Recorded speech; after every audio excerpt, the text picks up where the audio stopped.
মুরিদ অন্ধ, অন্ধ মুরিদ মুসলমান হলেন, চলে গেলেন পৃথ্বীরাজের রাজ দরবারে। পৃথ্বীরাজ জানতে বলেন অন্ধ মুসলমান হয়েছে। পৃথ্বীরাজ রাজ দরবার থেকে তাড়িয়ে দিলেন। ওই অন্ধ মুরিদ খাজা বাবার দরবারে এসে কাঁদতে লাগলেন। বলে বাবা কান্দো কেন? বলে হুজুর আমি আপনার কাছে কালেমা পড়ছি, মুরিদ হইছি বিদায় পৃথ্বীরাজ আমার চাকরিচ্যুত করেছে। রাজ দরবারে ছোট্ট একটা চাকরি করতাম, আমি অন্ধ মানুষ। হুজুর ছোট্ট একটু বেতন, কোন রকম আমার দিন মাস বাচ্চা কাচ্চা নিয়ে চলে।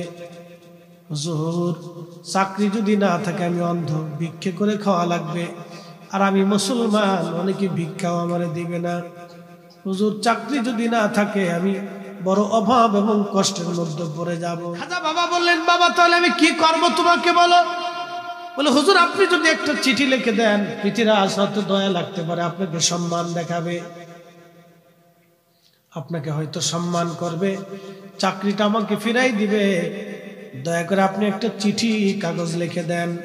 খাজা বাবা চিঠির মধ্যে লাগলেন ওহে পৃথ্বীরাজ, আমি একজন মুসলিম ফকির খাজা বাবা আজমিরি, আপনি আমার মুসলমান মুরিদকে চাকরিচ্যুত করেছেন রাজ দরবার থেকে। উনি অত্যন্ত গরিব এবং দরিদ্র মানুষ, চাকরি না থাকলে বাচ্চারা ক্ষুধার্ত থাকবে, আপনি দয়া করে তার চাকরিটা ফেরত দিয়ে দেন। খুব নম্র ভাষা।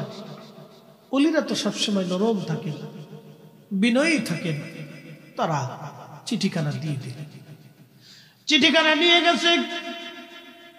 অন্ধ মুরিদ পৃথ্বীরাজের কাছে বললেন রাজা খাজা বাবা আপনার কাছে একটা চিঠি পাঠাইছে, দয়া করে নেন। চিঠিখানা নেওয়ার পরে খাজা বাবার চিঠিখানা পাওয়ার পরে পৃথ্বীরাজের দেমাগ বেড়ে গেল, অহংকার বেড়ে গেল। আস্তে করে চিঠির মাঝখান থেকে টেনে ছিঁড়ে ফেলে দিল।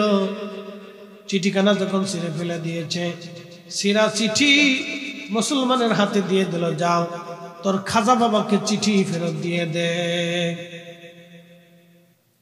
সেরা চিঠিখানা হাতে পাওয়ার পরে খাজা বাবা বুঝলেন সে আমাকে অপমান করছে। শুনেন ওলিদের অপমান ছোটখাটো কোনো বিষয় না। ওলিদের সম্মানে যারা হাত দেয়, আল্লাহ রাসূল বলছেন মান আদালি ওলিয়ান ফাকাদ আযানতুহু বিল হার, আমি আল্লাহ তার সাথে যুদ্ধ। খাজা বাবার ইজ্জতের চাদরে হাত দিল, অহংকার করে বসলো। খাজা বাবা আজমিরি রহমাতুল্লাহ আলাইহি আরেকখানা চিঠি লিখলেন, ওহে পৃথ্বীরাজ আমি মুসলিম ফকির খাজা আজমিরি বলতেছি, আপনাকে একজন মুসলমান সেনাপতির হাতে আমি তুলে দিলাম।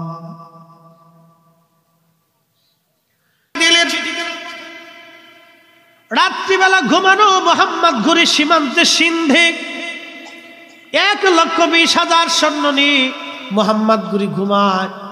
স্বপ্নের ঘরে খাজা বাবা বলেন মোহাম্মদ ঘুরি আমি আপনাকে নির্দেশ দিলাম, খাজা মাইনুদ্দিন চিশত আপনাকে হুকুম দিলাম আপনি দ্রুত গতিতে ভারতবর্ষ আক্রমণ করেন। তখন ভারতবর্ষের মূল কেন্দ্রবিন্দু ছিল দিল্লি রাজধানী।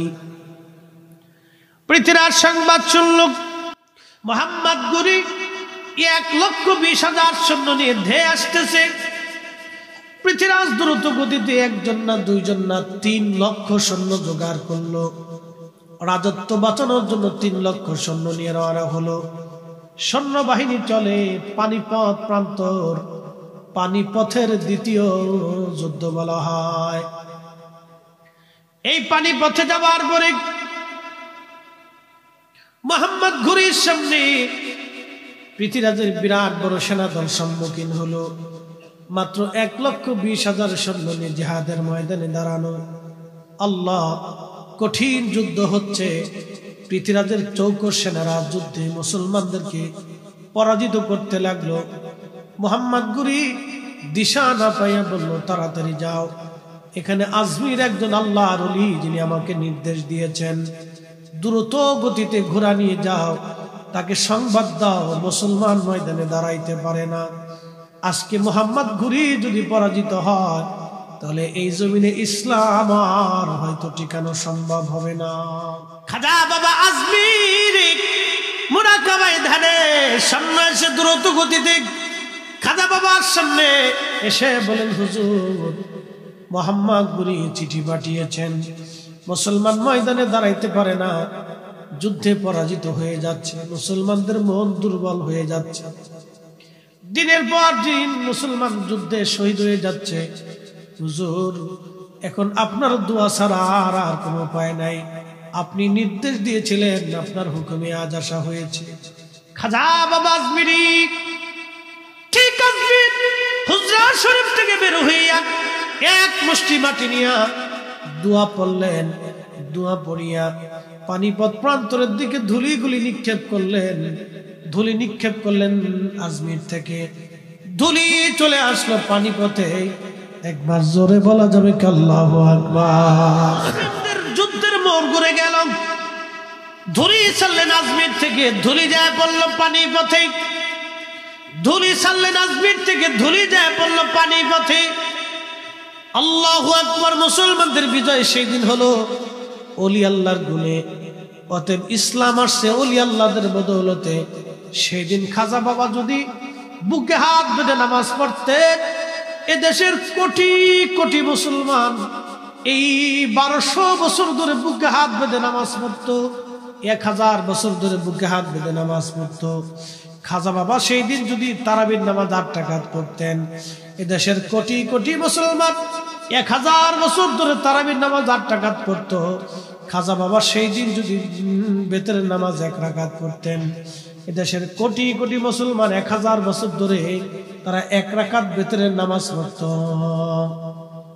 খাজা বাবা যদি নামাজে আমিন জোরে চিল্লান দিত, এদেশের 1000 বছর ধরে কোটি কোটি মুসলমান তারা নামাজের মধ্যে আমিন জোরে করে চিল্লান দিত। খাজা বাবা যেইভাবে নামাজ পড়েছে, এদেশের কোটি কোটি মুসলমান সেইভাবে নামাজ পড়তেছে। খাজা বাবা নিজের আইনে নামাজ পড়ে নাই, খাজা বাবা আমার নবীর তরিকায় নামাজ পড়ার কারণে আল্লাহ, তিনি আল্লাহর ওলি হইয়া কবরে ঘুমাই গেছে। কি কথা কর না কেন, ঠিক কিনা? খাজা বাবা কি উনার তরিকা না রসুলের তরিকা? রসুলের তরিকা। 4 অঞ্চলের মানুষ একজন মারা গেছে, ব্রিটিশ আমল, তাদের লেখাপড়া কম, শিক্ষা দীক্ষা নাই, কিভাবে জানাজা দাফন কাফন করবে তাও জানে না, লাশটা নিয়ে বসে আছে, কিভাবে জানাজা দিবে তাও জানে না। দেখেন আল্লাহর কাছে কার সম্মান বেশি, এটা বুঝে যাওয়াটা আমাদের বড় দরকার। লটপটি চটপটি কিনা ভাবছেন জান্নাতে চলে যাবেন, বাবা না না, সম্ভব হবে না, সম্ভব হবে না। দুনিয়ার পিছনে দৌড়াইয়া আমরা আল্লাহর কি ভুলে গেলাম। আল্লাহু মুত্তাকাসুরু হাত্তা যুরতুমুল মাকাবির। আল্লাহর কোরআন বলল, দুনিয়ার সম্পদের পিছনে পড়িয়া মানুষ আল্লাহকে ভুলিয়া যায়। দুনিয়ার প্রাচুর্যের পিছনে পড়িয়া মানুষ আল্লাহকে ভুলিয়া যায়। কতদিন? হাত্তা যুরতুমুল মাকাবির, কবর পর্যন্ত। এরপরে আর কোনো সুযোগ নাই। কবর কবর কবর কবর কবর। চাঁদপুরের মুসলমান ওই আল্লাহর বান্দা মারহুম লোকটাকে নিয়ে লোকেরা বসে আছে। এমন সময় দেখে সাইকেল চলে একটা লোক যায়, সালাম দিয়ে জিজ্ঞেস করলেন, আপনি কি মুসলমান? বলে হ্যাঁ। আপনি যেহেতু সাইকেল চালান তাহলে মনে হয় সরকারি কাজে ব্যস্ত? বলে হ্যাঁ। আপনি মনে হয় শিক্ষিত মানুষ? বলে হ্যাঁ। আমরা কিভাবে মানুষ দাফন কাফন করতে আমরা বুঝি না, আমরা মুসলমান, আপনি দয়া করে আমাদেরকে একটু সাহায্য করবেন। বলে আমি ব্রিটিশদের চাকরি করি, সময় মতো অফিসে না গেলে আমার জন্য অসুবিধা হবে। বলে দেখেন আল্লাহর দোহাই লাগে, আমরা মরা মানুষের কিভাবে এই দাফন কাফন হবে জানি না, আপনি একটু দয়া করে আমাদেরকে দেখিয়ে দেন, আপনারও আমরা সাহায্য করব। লোকটা কবর খোঁড়ার জন্য সিস্টেম দেখে দিল, কাফন আনার জন্য কাপড় চোপড় লাগিয়ে কবর খনন করতে লাগলো। কাফন দাফন আনা হলো, নিজে কাফন দাফন সেটিং করে তার কাফন দাফন করলেন, গোসল করাইলেন, গোসল করে কাফনের ব্যবস্থা করলেন, কাফন গায়ে লাগাইলেন। কবর খনন করা হয়েছে, কবরে নিয়ে গেলেন। আল্লাহর বান্দা নিচে নামিয়া কবরে তারে রাখিয়া মাটি টাটি দিয়ে চলে গেলেন। অফিসে যায় দেখতেছেন তার পকেটের যে আইডেন্টি কার্ডটা হারায় গেছে। চিন্তায় পড়ে গেলেন আইডি কার্ডটা কোথায় গেল, এখন কি হবে আমার। খুব চিন্তা করার পরে ভাবলেন বাসার থেকে আইডি কার্ড আনছিলাম, ওই মরহুমকে কবরে নামানোর সময় আমার বুক পকেট থেকে হয়তো কবরে আইডি কার্ডটা পড়ে গেছে। আবার দ্রুত গতিতে সাইকেল চলে আসে, বললো আল্লাহর বান্দারা আপনারা আমার একটু সাহায্য করেন। বলে কি সাহায্য? আমার একটা আইডি কার্ড কবরের মধ্যে পড়ে গেছে, কবরের উপর থেকে মাটি সরাইয়া আমার আইডি কার্ডটা নেওয়ার ব্যবস্থা করে দেন, আবার আপনারা কবর সমান করে দিয়েন। লোকেরা বললো দেখেন এই বিষয় তো আমরা কিছু বুঝি না, জানি না, ধর্মকর্ম জানা নাই, আপনি দয়া করে যেইভাবে পারেন সেইভাবে নিয়ে যান। লোকটা মাথার কাছ থেকে মাটি সরাইয়া বাঁশ সরাইয়া ভিতরে যখন মাথা ঢুকে হাত দিছে, দেখে পোড়া কবরটা আল্লাহর জান্নাতের বাগান হয়ে গেছে। পুরা ফুল দিয়ে কবরটা সাজানো, এত পরিমাণে সুঘ্রাণ ওই কবর মাটি সরানোর পরে সুঘ্রাণগুলি বের হয়ে আসতেছে। মুহূর্তের ভিতরে 30, 40, 50 কিলোমিটার ব্যাপী সুঘ্রাণ ছড়ায় গেল। জানাজানি হয়ে গেল অমুক জায়গায় এক মুসলমানের কবর থেকে জান্নাতের ঘেরান আসতেছে, তার কবরটা ফুলের বাগান হয়ে গেছে। সবাই আশ্চর্য, কবর কি করে ফুলের বাগান হয়? এই জন্য আল্লাহর নবী বললেন আল কবরু রাউযাতুম মিন রিয়াজিল জান্নাহ, আমার উম্মতের মধ্যে কারো কারো কবর হবে জান্নাতের বাগান। রওজার ভিতরে একটা রওজা, নবীর কারণে উম্মতের কবর রওজা হয়, আর আমার নবীর কবর রওজা হয় না। আমার দেশের বুকে হাত বেঁধে এক মৌলবীরা ওয়াজ করে নবীর কবরকে রওজা বলা যাবে না, নবীর কবর রওজা হয় না। একবার জোরে বলা যাবে কি নাউজুবিল্লাহ? সব কয়টার আকলের মধ্যে কুত্তায় পেশাব করছে। তাই আস্তে কম কেন, জোরে বলে। সত্য সাক্ষ্য দিয়ে ইবাদত, এটি সব কয়টার আকলের মধ্যে কুত্তায় পেশাব করছে। আপনি চিন্তা করেন, আপনাদেরকে আরেকটু বুঝাই। মদিনাতে একটা অংশ আছে রিয়াজুল জান্নাহ।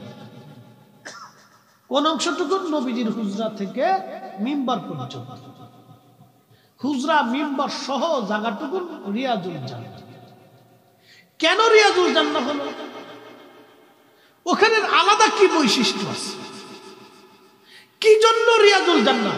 কারণটা রিয়াজুল জান্নাহ নবীজি হুজরা মুবারক থেকে ওই পর্যন্ত মিম্বরে বারবার আসা যাওয়া।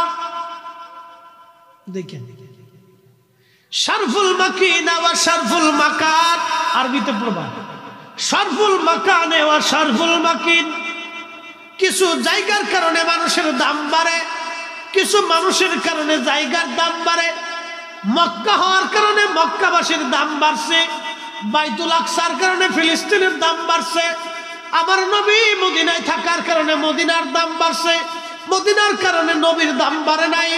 নবীকে মানব জাতির ভিতরে পাঠানোর কারণে মানব জাতির দাম বাড়ছে, মানব হওয়ার কারণে নবীর দাম বাড়ে নাই।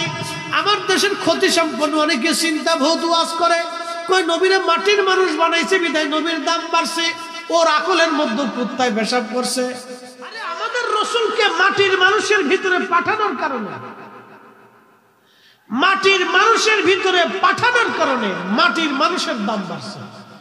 মাটির মানুষের জন্য নবীর দাম বাড়ে না, নবীর কারণে আমাদের দাম বাড়ছে। কি কথা কর না কেন? সাহাবী ছিলেন মেজবানে রাসূল আইয়ুব আনসারী। আমার দিকে তাকান, আইয়ুব আনসারী, বেশি লম্বা না, প্রচন্ড শীত, খুব ইম্পর্টেন্ট কথা। আইয়ুব আনসারী উট ছেড়ে দিলেন। নবীজি হিজরত করে মদিনায় গেছেন। মদিনাতুল মুনাওয়ারাতে যাওয়ার পরে সবাই খালি কয় হুজুর আমাদের বাড়িতে আসে, আমাদের বাড়ি আসে, আমাদের বাড়ি আসে। আহা, মদিনার মানুষ পাগল হয়ে গেল। কি বৃদ্ধ, কি যুবক, কি শিশু, কি নারী, সবাই শুধু বলে আমাদের বাড়ি আছে। আল্লাহ নবী বলেন কার বাড়ি যাবো কি বেজার হবে? আমার উট ছেড়ে দিলাম, উট যার বাড়িতে যাবে আমি নবী তার বাড়ি যাবো। উট ছেড়ে দিলেন, সব উট চলতে লাগলো। আল্লাহ রাসূল বললেন তোমরা পথ ছেড়ে দাও।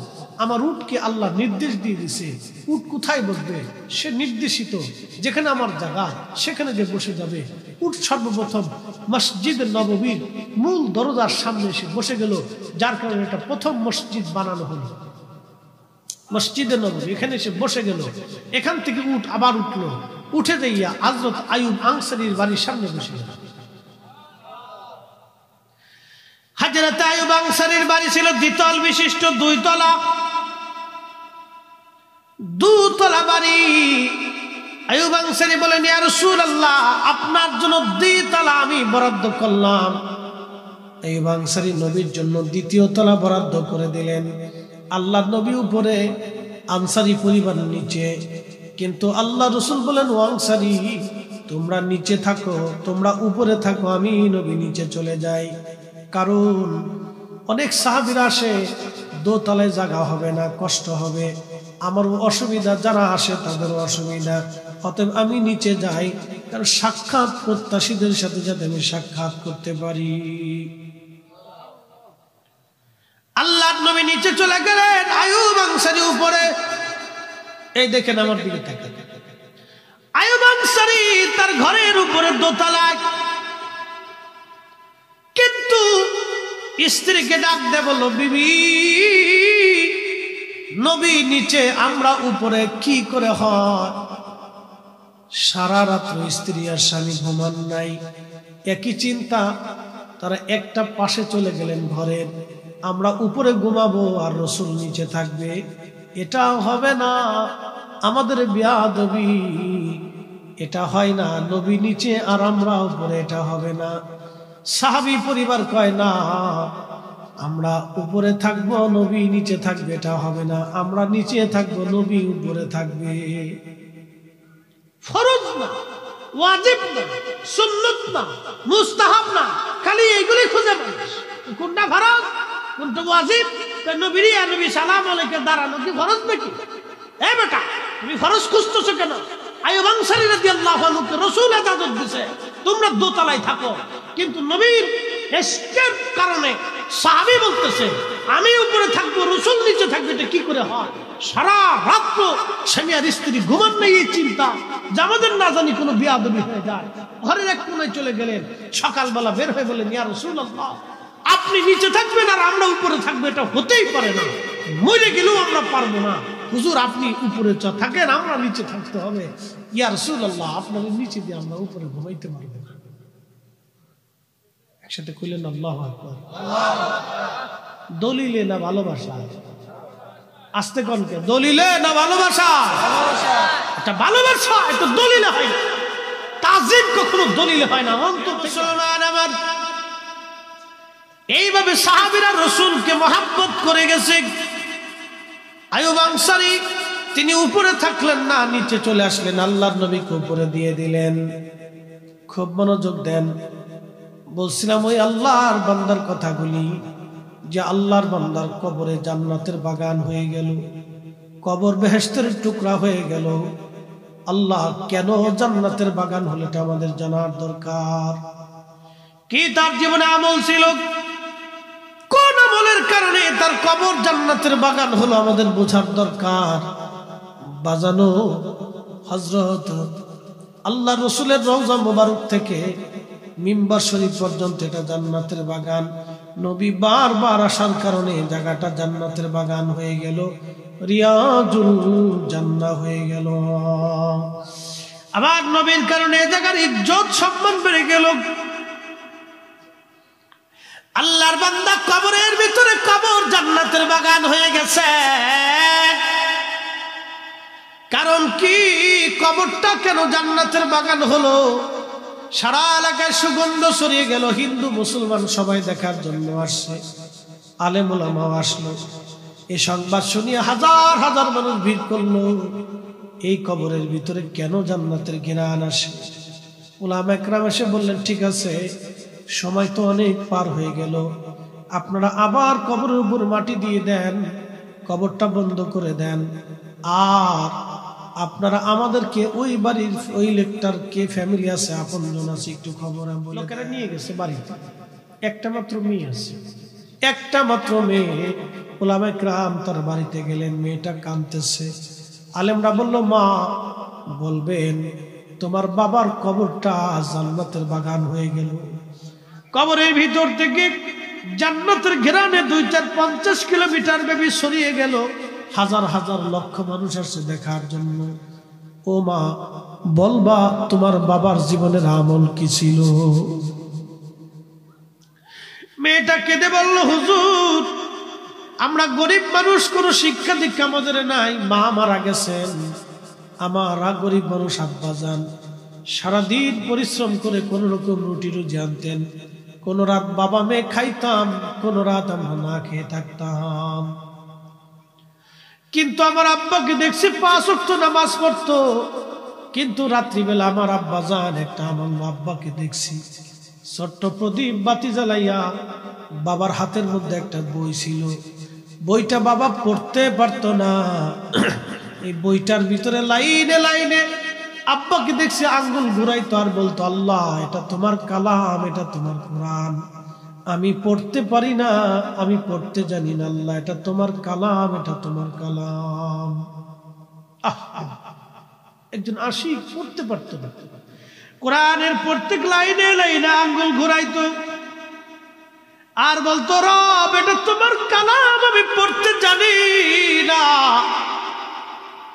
আমি পড়তে পারি না, আল্লাহ এটা তোমার কোরআন, আল্লাহ এটা তোমার কোরআন, এটা তোমার কালাম, আমি পড়তে জানি না, রব এটা তোমার কালাম, আমি পড়তে জানি না, আমি পড়তে জানি না, এটা তোমার কোরআন, আমি পড়তে জানি না। আল্লাহ, আমার আব্বাকে দেখতাম সারা রাত্রিবেলা এশার নামাজের পরে আমার আব্বাই হাত ঘুরাইতো, সকালবেলা ফজরের পর আব্বা কোরআনের উপর ডাঙ্গল ঘুরাইতো। ওলামা ইকরাম ডাক দিয়ে বলেন, মা রে বইটা দাও।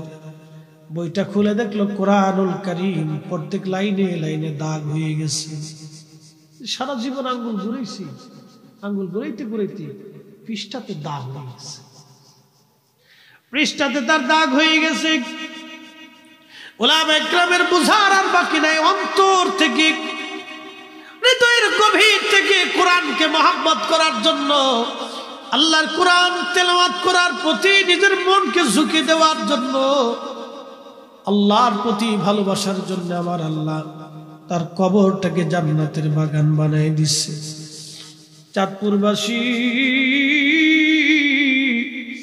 সম্পদের দিকে আল্লাহ তাকাবে না, টাকার দিকে তাকাবে না, আল্লাহ আপনার চেহারা স্বাস্থ্যের দিকে তাকাবে না, কঠিন ক্ষমতা টাকা পয়সার দিকে আল্লাহ তাকাবে না, আল্লাহ শুধু তাকাবে আপনার অন্তরের দিকে। আল্লাহ looks not to your figures and wealth, আল্লাহ আপনার স্বাস্থ্য এবং চেহারার দিকে তাকাবে না, আল্লাহ লুকস টু ইউর হার্ট, আল্লাহ তোমার আত্মার দিকে তাকাবে। আল্লাহর কোরআন বলল, মান যাক্কাহা قد أفلح من زكاها وقد خاب من دساها। যে তার কানটাকে জিন্দা করলো, এই অন্তরটাকে সালিম করলো, হৃদয় দিয়ে যে ভালোবাসলো আল্লাহ নবীকে, হযরতে হামদালা হৃদয় দিয়ে নবীকে ভালোবাসার জন্য তারে আল্লাহ গসলুল মালায়েকা বানায় দিল। হযরত বেলাল হৃদয় থেকে নবীকে ভালোবাসার জন্য আল্লাহ নবী থেকে মসজিদে নববীর মুয়াজ্জিন বানায় দিল। ও নবীর উম্মতেরা, এই জন্য আপনাদেরকে বলি, যাহা করবেন ইখলাসের সাথে হৃদয় থেকে যেটা করবেন সেটা আল্লাহর দরবারে কবুল হয়ে যাবে। হৃদয় থেকে করবেন, অন্তর থেকে করবেন, আল্লাহর প্রতি ভালোবাসা দিয়ে করবেন, দেখবেন কাজ হয়ে গেছে। উলামায়ে কেরামের আর বুঝার বাকি নেই, কোরআনের প্রতি তার এতটা শ্রদ্ধা এবং ভালোবাসার জন্য আল্লাহ তার কবরটাকে জান্নাতের বাগান বানাই দিয়েছে। আল্লাহু আকবার। আপনারা বলবেন, কবর থেকে কি বেহেশতের ঘিরান আসে? আরে ইমাম বুখারীর মাজার থেকে 16 বছর জান্নাতের ঘিরান আসে। হ্যাঁ হয়েছে না? আরো জোরে বলুন। 16 বছর ওনার কবরের মাটি পর্যন্ত বেহেশতের ঘিরান আসতো, মাটির থেকে। মানুষ মাটি নিয়ে যাইতো, সুঘ্রাণ থেকে মাটি নিয়ে যেত। কোন বন্ধা নারী ওই মাটি খাওয়ার পরে তার বন্ধত্ব দূর হয়ে যেত। আল্লাহু আকবার, শেফা দিয়ে দিল। মাটির ভিতরে কঠিন জটিল রোগের শেফা দিয়ে দিল। 16 বছর নবীর হাদিসের খেদমতের জন্য যদি একজন ইমামের এত বড় দৌলত নসিব হতে পারে, তাহলে আমার রাসূলের রওজা কি পরিমাণে দামি হতে পারে? কি কথা বলেন, ঠিক না বেঠিক? হাই হাই কি করে মুসলমান, খুবই মনোযোগ দিয়ে শুনিয়া যান। আল্লাহর কাছে তিনি সম্মানিত, কবর তার জান্নাতের বাগান হয়ে গেল। কিন্তু আমরা মানুষ মারা যাওয়ার পরে 24 ঘন্টা পরে পায়খানার রাস্তা দিয়ে পোকা বের হতে থাকে। ওই পোকায় সারা শরীর সরাইয়া দুর্গন্ধ সরাইয়া যায়, সমস্ত শরীরের মধ্যে পোকাগুলি সরাইয়া দুর্গন্ধ ছড়ায়। এই দুর্গন্ধ ছড়াইয়া স্ত্রী বলেন, প্রাণের সন্তান বলেন, যারাই বলেন না কেন, কেউ আর আপনারা আমার দুনিয়ার মধ্যে রাখবে না। মানুষ মারা গেল, মাত্র 24 ঘন্টার ভিতরে শরীর থেকে দুর্গন্ধ বের হলো। তাহলে মানুষ অহংকার করে কার জন্য? কিসের তার চোখের অহংকার, কিসের তার মেধার অহংকার, কিসের তার সম্পদের অহংকার, কিসের তার ক্ষমতার অহংকার? তার ক্ষমতা তাকে ওই পোকা থেকে বাঁচাইতে পারবে না, তার ক্ষমতা তাকে পচে যাওয়া থেকে বাঁচাইতে পারবে না, তার অর্থ তাকে পচে যাওয়া থেকে বাঁচাইতে পারবে না, তার সম্মান তাকে মৃত্যু থেকে বাঁচাইতে পারবে না। তার মানে আমার বাড়ি, আমার ঘর, আমার জমি, আমার টাকা, আমার পয়সা, আমার খ্যাতি, আমার এলেম, আমার কালাম, আমার জ্ঞান, আমার গরিমা, আমি বড়, আমি সেরা, আমি শ্রেষ্ঠ, এইগুলি মানুষের জন্য না, এইগুলি মানুষের কিছুই না। আমরা আল্লাহর গোলাম, আল্লাহর দাস, নবীর গোলাম। কথা বলেন ঠিক কিনা? আমার সারো আল্লাহর জিকির করো, পাইলে পাইতে পারো খুদারি।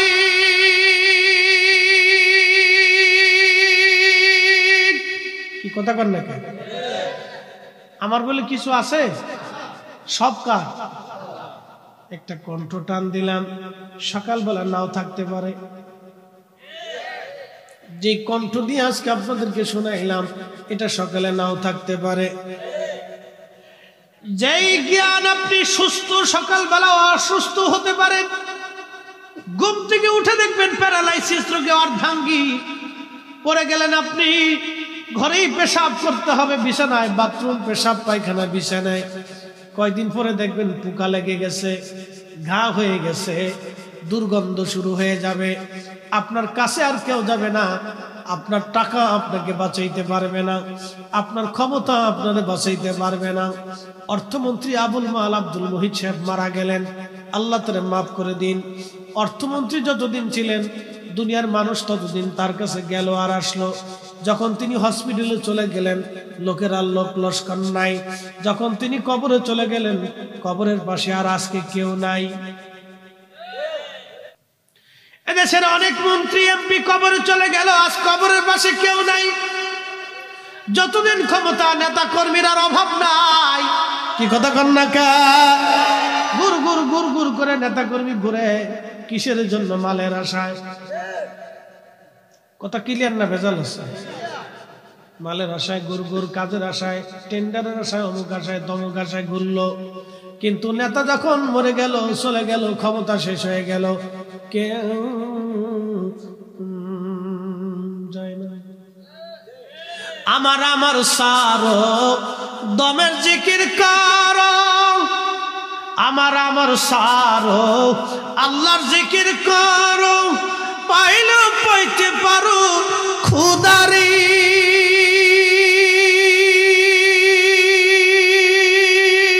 ঠিক কিনা?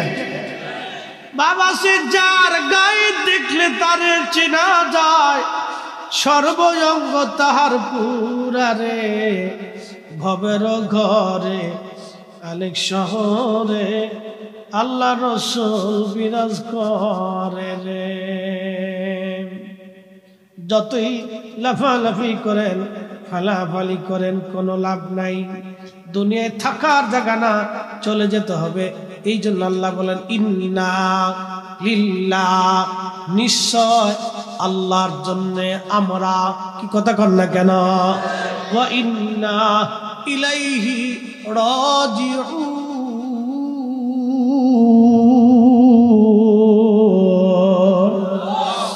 আবার আল্লাহর কাছে ফিরে চলে যাব। কার কাছে? আবার আল্লাহর কাছে ফিরে চলে যাব। থাকার আর কোনো সুযোগ নাই, দুনিয়াতে থাকতে পারবো না। আহা বন্ধুগণ আমার, আমরা মরে যাওয়ার পরে আমাদের শরীর থেকে দুর্গন্ধ, গন্ধ পাচা বের হলো। 17 দিন 2 মাসে পুরো সমস্ত গোশতগুলি মিসমার হয়ে একেবারে মাটির সাথে মিশে গেল। পোকায় খেয়ে ফেললো, মাকড়ে খাইলো, মাটিতে খাইলো, একবারে বডির গোশত মস্ত সব শেষ। ক্ষমতা শেষ, অর্থ শেষ, টাকা শেষ, তাকুব্বারি শেষ, অহংকার শেষ, অহমিকা শেষ, কিচ্ছু নাই তার। 1 বছরের মধ্যে হাড্ডি গুলি তার পচে গেল। কিন্তু আল্লাহকে যারা খুশি করে যায়, নবীর গোলামি করে যারা যায়, তাদের কবরে তাদের দেহ পচে না। কথা কন না, ঠিক কিনা? আল্লাহু আকবার, ওয়ালিল্লাহিল হামদু, বিসমিল্লাহির রাহমানির রাহিম।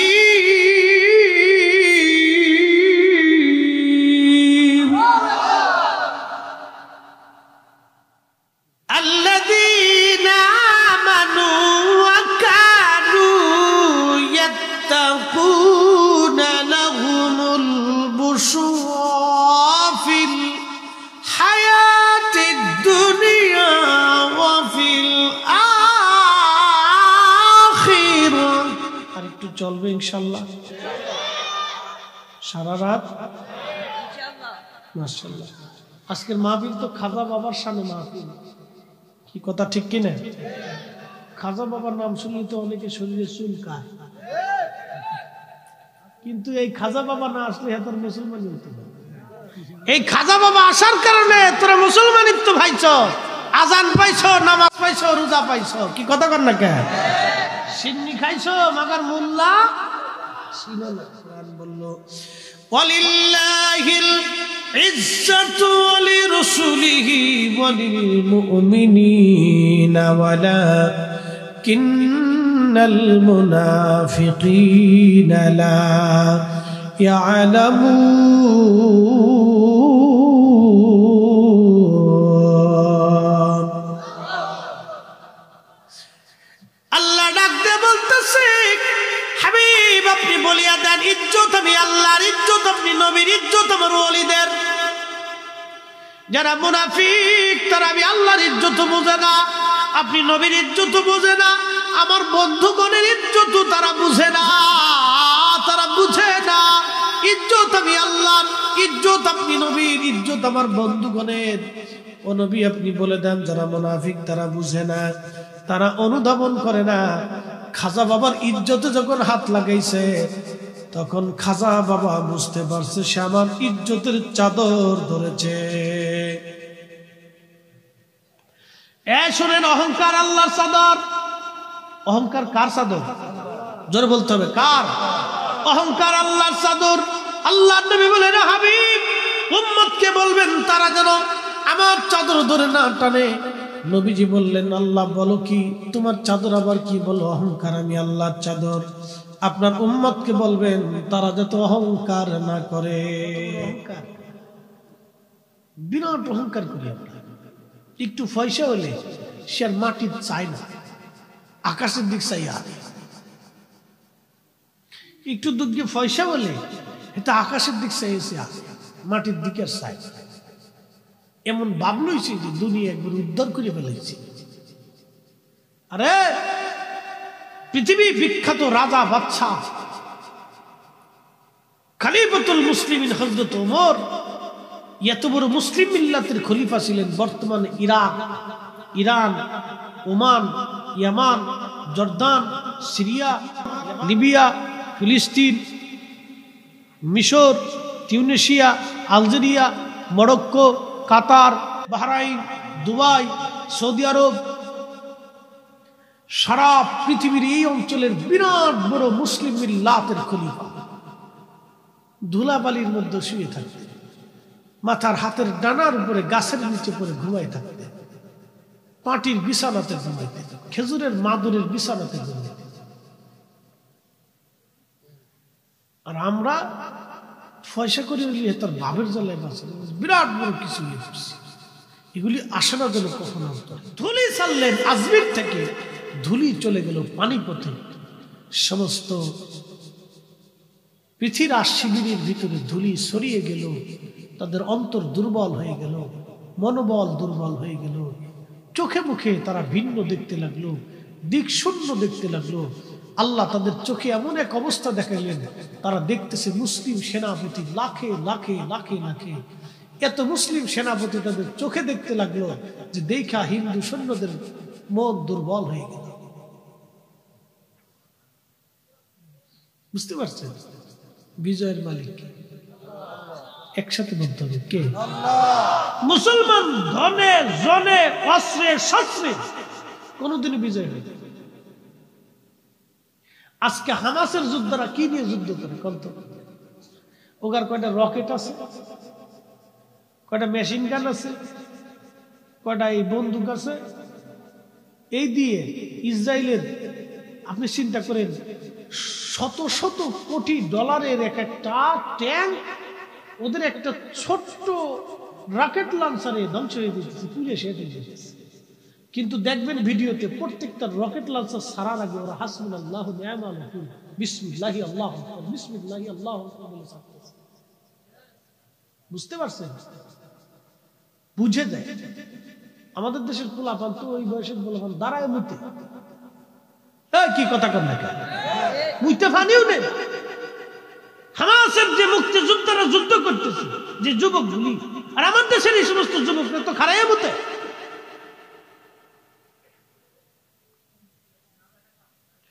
প্রিয় মুসলমান আমার খুব মনোযোগ দিয়ে, শত শত কোটি ডলারের এক একটা ট্যাঙ্ক, পৃথিবীর সবচেয়ে অত্যাধুনিক ট্যাঙ্ক,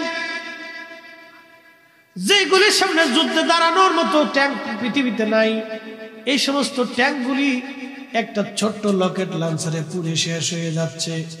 সারার আগে দেখবেন প্রত্যেকে বিসমিল্লাহি আল্লাহু আকবার কয়, আর হাসবুনাল্লাহু ওয়া নি'মাল ওয়াকিল নি'মাল মাওলা ওয়া নি'মান নাসির মেরে ছেড়ে দিতেছে। এক একটা রকেট লঞ্চারে শত শত কোটি ডলারের আপনার ওই এক একটা ট্যাঙ্ক পুড়ে পুড়ে ছাই হয়ে যাইতেছে।